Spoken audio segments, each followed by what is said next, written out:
G'day, I'm Dr. Kev, and I'm designing a custom sports car built around a 1950s aesthetic. And in the last video that we did on aerodynamics, we realized that creates a few problems, especially in yaw. So in this video, we investigate a number of different design changes to try and improve the vehicle while still keeping a 1950s aesthetic. Welcome to Car Design Workshop. In the previous video, we noted that there were two main issues, especially when the car was in yaw. And one was that there was a moment that was encouraging further yaw angles, or a yaw instability. And we also had a problem with the downforce balance. We had enough front downforce, but the rear of the vehicle was lifting. And because this is the early days of the development of the shape of this car, we really just wanted to try a lot of different things. I'm a huge fan of iteration in the design process, but when using something like CFD, that can mean quite a lot of computation time. So one of the things that I wanted to do was reduce the complexity of the mesh, still keep somewhat accurate results, but get a much faster iteration process, so quicker results at a low overall resource cost. So using Airshaper, I turned it down from running regular simulations, which have approximately 10 million cells for the solution, to running it on a basic mesh, which has closer to 1.2 million cells. Now we can see an example of this. On the right-hand side, we have a much more detailed mesh where really small details can be seen. And on the left hand, some of those smaller details are lost and we see far more sort of jagged edges. But overall, the distribution of pressure and the flow patterns that we see are very, very similar. So we do have a slight hit to accuracy, but with 10% of the cells, we get a much, much faster iteration process. And it should still give us a really decent idea of the overall behavior of these changes. We aren't looking for 1 or 2% changes at this stage. We're trying to solve a much bigger problem. So if we can see improvement in the more rough mesh, then we should be able to extrapolate that and assume we're going to have a reasonable improvement in a more refined mesh. Now, there is a couple of notable changes to how we've been doing the analysis in some of the previous videos. The first of all is that we're interested in what this car is going to be doing in yaw. So I wasn't really interested in seeing the car heading straight on to the oncoming air. I wanted to add a side wind to the car at all analysis. So we see the bulk of analysis that has been done for this video are being done at 10 degrees yaw. Now, there were a few comments on the previous videos about potentially adding some rake to the vehicle. In previous models, the bottom of the floor was perfectly parallel to the ground, and that was really only just a speedy thing in the modeling. I had always intended to put some rake in, so I have put a small amount of rake into the vehicle. For this model, it's about 1 degree of rake. So it is noticeable, but we probably could end up with more down the line. So I created a little bit of a test plan, partly on what was suggested in comments, but a lot of these we wanted to test anyway. The main things that we were looking at was different arrangements of, say, adding a wing, different fin arrangements, looking at building a long tail to the back of the car, maybe adding a ducktail or a spoiler, looking at different vent options around the rear wheels, as well as maybe some ducting, and also some changes to the front end of the car. Since the last videos, there's also been some changes to Airshaper that are really going to help our analysis here. So we have this version where we can compare one analysis to another analysis side by side, and we see them locked in to the same view. So we can really look at different parts on the vehicle and compare them from one change to the other. The other thing that is really useful is they've added the ability to do slices, so total pressure slices as well as velocity slices. And we can see these in both longitudinal slices, lateral slices, and vertical slices. And we can see this both velocity and pressure. And this total pressure is really valuable to look at. So this is really telling us where this is red, we've got air that has quite a lot of energy in it and air that can be used to produce downforce. And where the colors go more towards blue, that is disturbed air, air that's lost energy.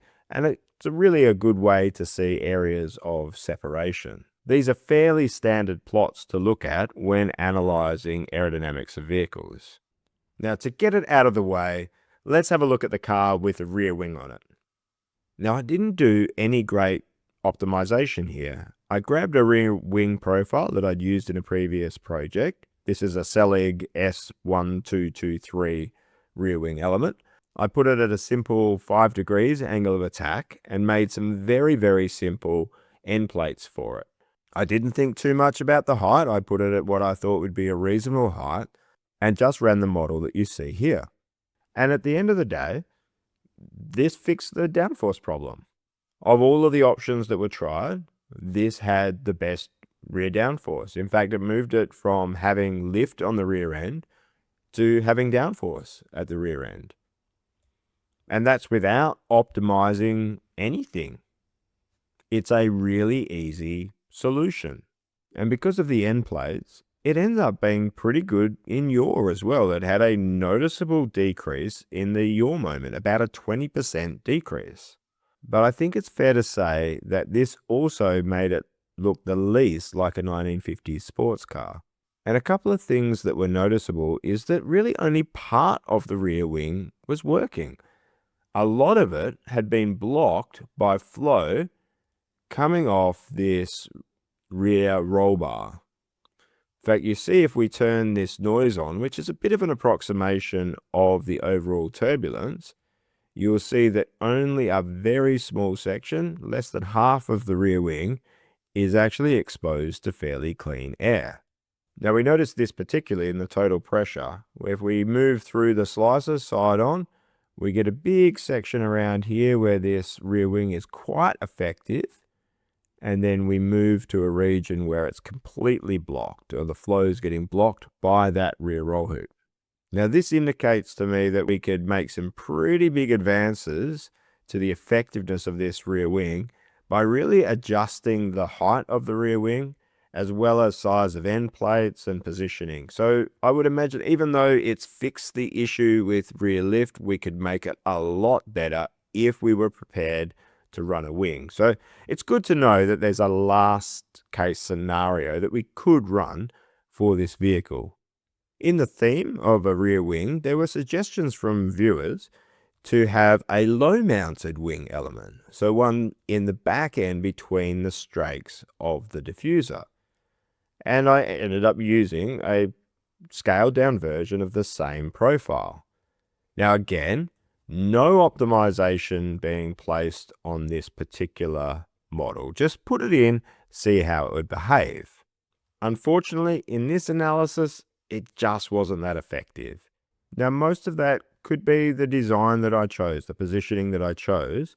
But if we look at this side-on view, we see that the design at the front end of the car with this rake ends up disturbing a lot of the flow that's traveling underneath the car. So by the time the air is in that rear diffuser section and it is near that wing element, it's already lost a lot of energy. So there's not much there for the wing to actually do. And this ends up being almost more of a blockage in that diffuser than anything else. I don't want to write this off as an option because I know in this vehicle, if we're going to have a diffuser here, we need to get it working a little bit better. And we're going to have to treat some of this flow coming off the front and coming in from the sides with a little bit more care to maybe get this section working a little bit harder. But at this stage, it wasn't an avenue that was giving us much of an advantage.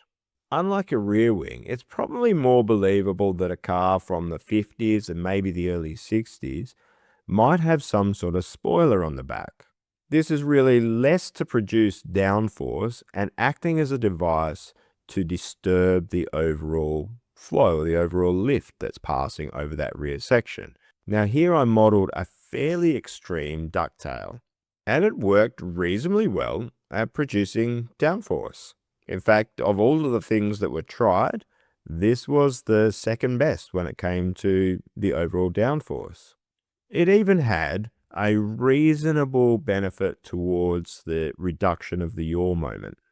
And if we look at the flow over the vehicle, we see really a part of the section of the ducktail, just in this part here, where you can see the pressure is building. So a little bit like the rear wing, in that not all of it is seeing decent flow. That disrupted flow from the roll hoops is really affecting how well the ducktail is working. Now, just like in the rear wing, we could do a lot to adjust the sizing and positioning of this ducktail to really make it a little bit better for what we're trying to reach in the car. But definitely an option that we can look at if we can't generate downforce or yaw stability in any other way. So now we move to some of, I guess, the lateral vertical devices. So the first up was to try and clean up some of the area around the rear roll hoop. So in this model, we put some cowlings behind where the driver and passengers' heads would be. Now, the idea here for improving yaw is that we're creating some area rearwards of the center of gravity, some side area there. Out of all of the things that we tried on the vehicle, this is the solution that had the lowest overall drag. It had cleaned up one of the more draggy areas of the car around those roll hoops. However, when it came to the yaw performance of these, they didn't make a noticeable change at all. In fact, they made it slightly worse, and the rear lift actually increased as well. And that's really due to the flow of those rear wheel wells being less disrupted. So they're just generating a little bit more lift in those areas. So we can see quite a large region of lift over that rear wheel well. And looking at the slices in pressure around there, we see that those cowlings are clearly in the path that has already been disrupted by the windscreen and the radiator outlet. So there's no real way to generate any real side force there to counteract that yaw moment issue. So instead of just having a cowling, we also wanted to look at a large fin, like the Jaguar D-Type that would race at Le Mans. This has definitely got a 1950s aesthetic to it, and all reports are that it really did help those Le Mans race cars. I'm a reasonable fan of how this turned out appearance-wise, and wouldn't be adverse to running this aesthetically on the vehicle. Now, the good news here is it actually worked. Out of all of the options that we tried to improve the yaw moment of the vehicle, this was the most effective.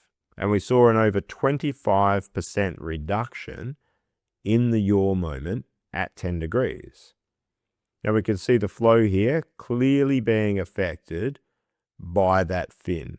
And if we go to these pressure, the total pressure region, have a look around this fin, we see very clearly that we have air that is hitting that fin that can produce a little bit of side load to counteract that yaw. You can see if we look at the pressure that we have a little bit of positive pressure on the side that's facing into the air and a little bit of negative pressure on the other side. Now, one downside of this analysis is the fin was located in probably the most accessible airflow side to the car. So I'm not sure that this would perform as well, yet plus 10 degrees yaw as well as negative 10 degrees yaw.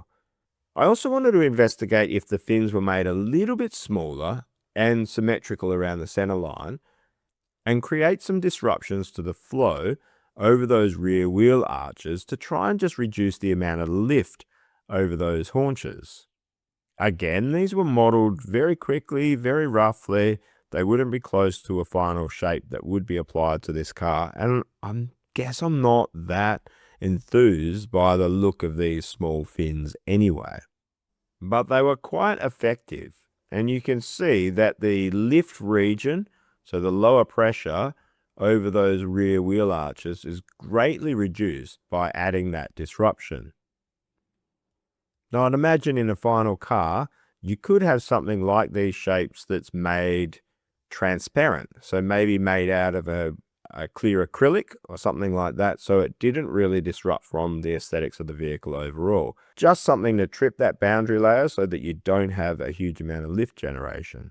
If we look through the slices of total pressure, we can see that that fin that is most exposed to the airflow is actually quite effective and has quite high energy air to work with to correct this car in yaw. And these twin fins had a decent effect on both the yaw moment and reducing overall rear lift. So definitely an option that could be explored a little bit further.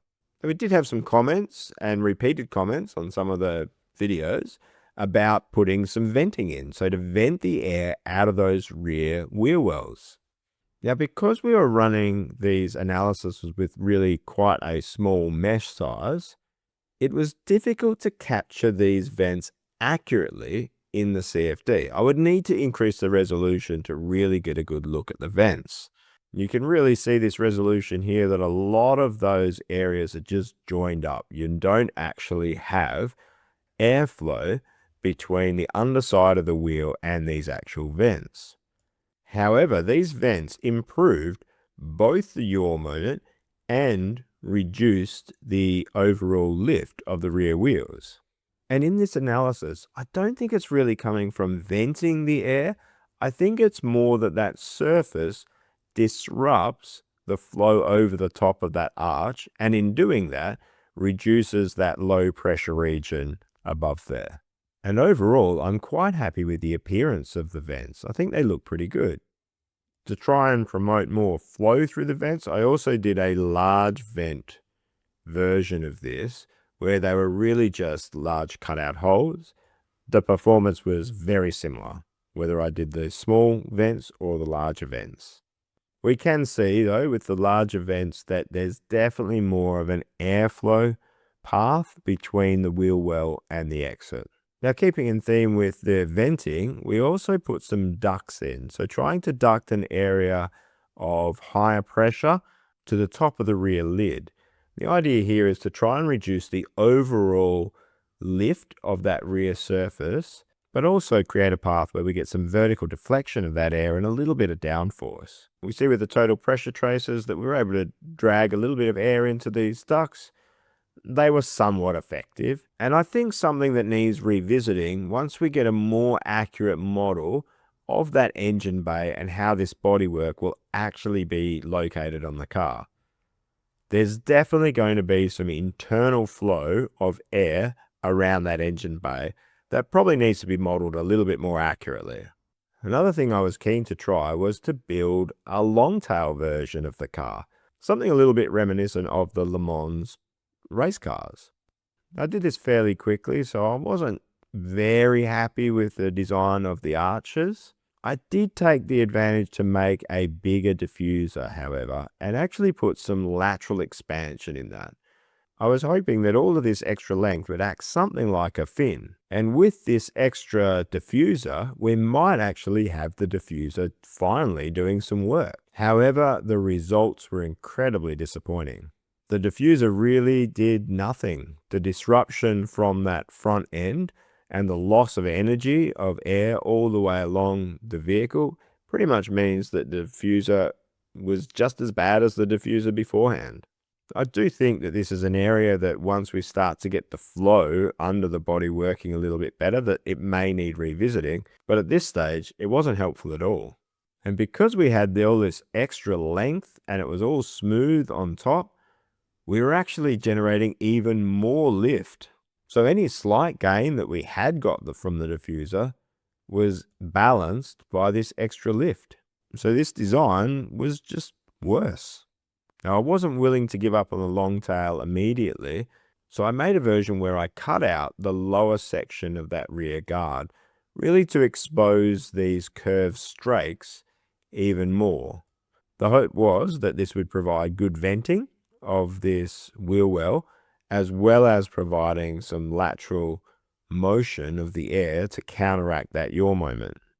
Now, the good news is that this did provide a small decrease to rear lift. So we had a little bit of a win in the lift, and it was better when it came to yaw moment than the original longtail version, but it was still worse than no longtail at all. It did highlight that changing the treatment of the area behind the wheels at the lower section could be beneficial on future designs, but it was very far from solving the problems that we had. And there are some pretty good examples of long-tail vehicles in the 60s being abandoned for shorter, cut-off tails, even in high-speed races like Le Mans. While working on the long-tails, I thought I would put some really, really big fins in there to try and make a very noticeable change to the yaw moment behavior. Something that wasn't going to be realistic on the final car, but would give an idea of what would happen if I ran the most extreme fin I could. To start with, I used a single fin, very similar to how the current prototype sports cars run in Le Mans. This ran the full length of that whole rear deck area and massively increases the amount of side area at the rear of the car. Now, the good news here is that this had a noticeable improvement on the long-tail design. We went from being about 10% worse in yaw moment compared to the original with the longtail to about 5% better, so a 15% swing, but far less than what I was imagining it would be. Looking into why, we can see it pretty clearly in these total pressure slices. And if we go to where that fin is visible, we see that the whole fin is sitting in disturbed air. Only the very top of it, right at the back, seems to do much at all. Now, this wouldn't be the case on something like an LMDH prototype because you've got a lot less disturbed flow because they're closed vehicles. So I went even more extreme and built two tails.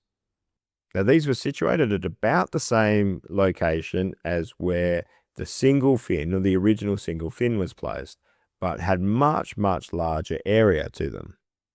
And this solution was as good as running the rear wing for yaw stability, and only a little bit worse than the D-type style fin from earlier on. And most of that would be coming from the long tail actually being a worse solution. We see in that pressure plot that the fin that is on the outside towards that flow is definitely in an area where there's quite a lot of energy in that air, and it can do a decent amount of work. We can see if we drag these streamlines across that we get a very distinct disruption of that air, which is improving our yaw stability of the car. This also ended up with some reduction to the rear lift, but as a solution, it's just not going to be very effective. There's no way we're going to build this car with very large rear fins. So this was more of an exercise in seeing, is there anything we could really do to the rear end of the car to improve this behavior? We weren't able to get a massive improvement to the yaw moment. Now, some of the viewers had noted that the issues around the front of the car might be limiting the yaw performance of the overall vehicle. So one of the things I wanted to try was getting rid of some of the downforce producing devices at the front end of the car to try and clean up flow to the back end. So I did a couple of things here. I reduced the overall opening size to the radiator. I made the front section of the car a little bit more rounded, so leading into the underside of the car a little bit more gently. And I removed the splitter and some of the bodywork that was blocking the front wheels. The idea was to remove some of the disruptions to that flow. So there's definitely areas around the headlights that we need to improve. We identified those in previous videos, but they were beyond what I wanted to do on these particular analysis. So there's still an area that definitely can be a reduction of drag. Now, when we did these changes to the front end, we had actually cleaned up some of the flow going under the car. There's a considerable improvement to that front section of the vehicle and a lot less separation off that front edge. And we can see on a slice like this that we're actually getting decent energy air to the back of the car and to that diffuser. So we ended up with a little bit better balance on the downforce, and certainly indication that a bit of work on that front radiator inlet is going to give us some benefit. However, we actually made the yaw behavior worse. If we look at a version with that front air dam and we move through these pressure plots, we notice that there's an area where we're creating this separated flow. Now, this is producing a fairly sizable negative pressure on the side of the car at the front of the car. So if we have a look here, we see this negative pressure all over this part of the car. That is what's really causing that yaw moment on the vehicle. If we go to those slices, we can see that it's really bad as we go down and we're being disturbed by that rotating wheel.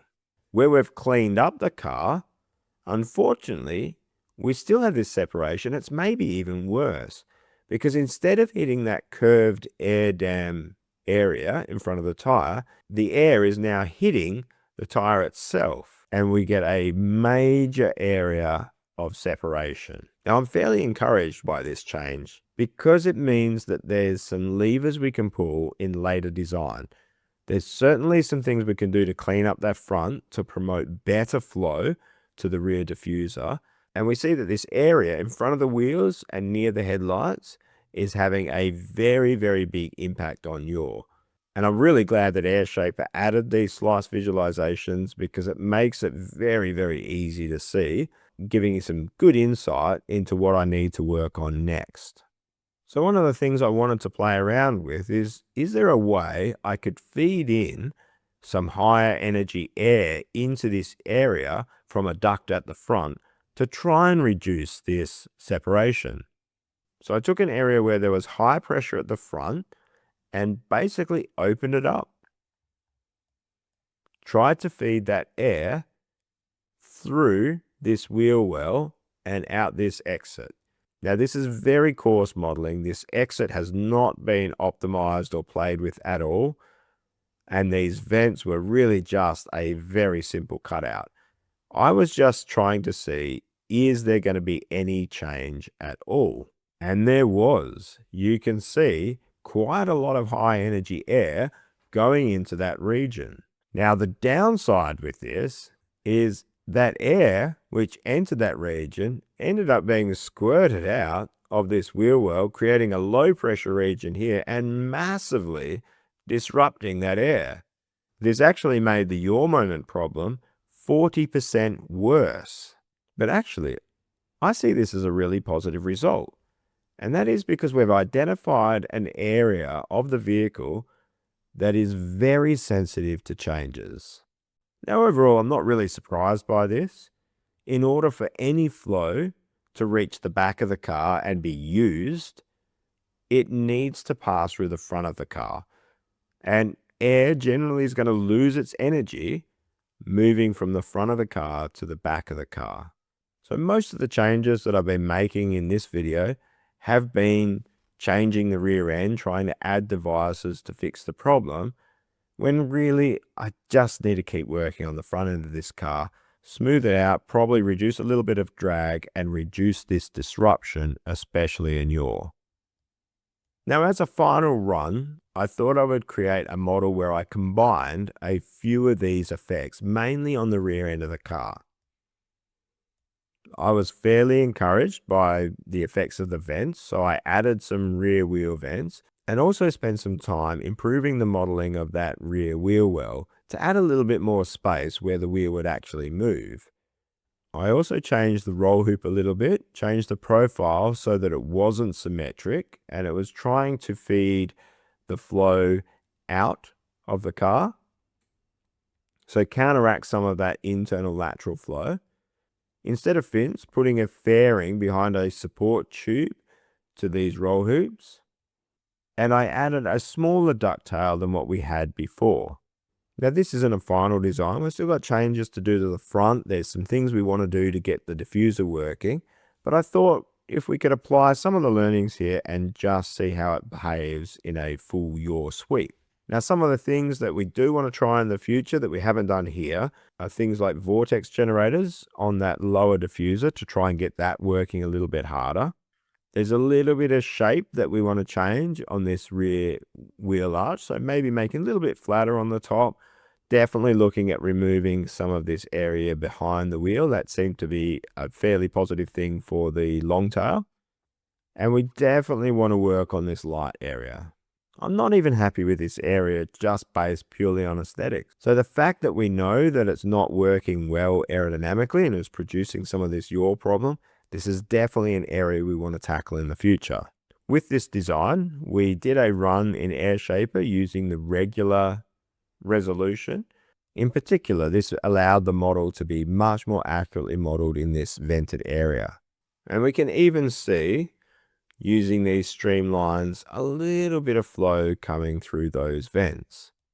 At 10 degrees of yaw, we've more than halved the rear lift of the original vehicle.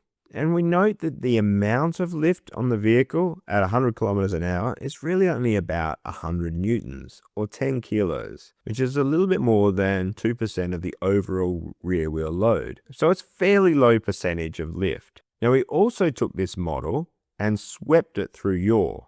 And with the previous design, we noted that as we yawed the car from 0 to 30 degrees, we had a noticeable reduction in front downforce. With this design, the front downforce and the rear downforce were very stable. So we noticed a better balance of vertical force, but also more stability in yaw. We did also notice an improvement of the moment around the Z-axis, so the yaw moment versus that yaw angle.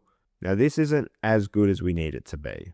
We see as we go through yaw, that separation off that front is dominating those flow patterns and producing that yaw moment that's working against us.